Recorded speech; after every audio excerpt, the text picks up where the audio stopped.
America, as soon as children are able to speak, we are taught to recite the Pledge of Allegiance. Before we are taught about militarism and imperialism, we celebrate holidays that commemorate those who carried out invasions, coups, and war crimes.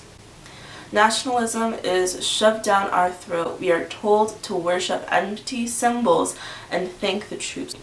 Also that we obey the state, conform our thinking to align with nationalism, and fall in line. Before middle school, we are told stories of American heroes who served our country to instill patriotic fervor and jingoism.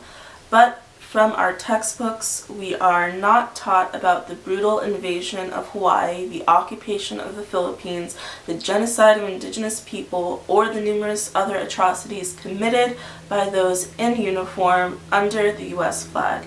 There is a double standard where children are too young to learn about slavery, but it's okay to indoctrinate them with nationalism and American exceptionalism from a young age through TV and media.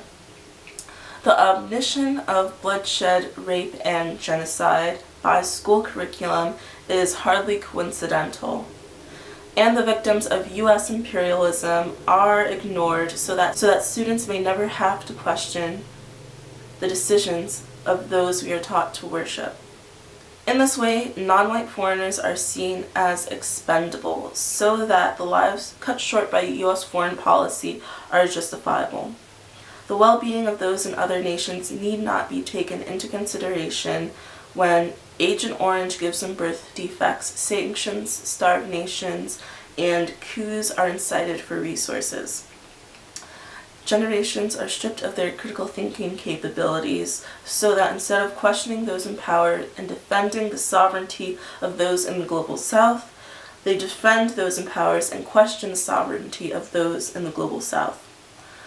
Ironic that the U.S. celebrates our own sovereignty but makes no mention in schools how the U.S. military and CIA manipulate elections and back right-wing dictators in post-colonial countries. Even after their infancy in the 1950s and 60s through Asia, South America, and Africa, the U.S. has supported fascists who would murder indigenous people and privatize industries and leave the door open for Western corporations to plunder and loot natural resources.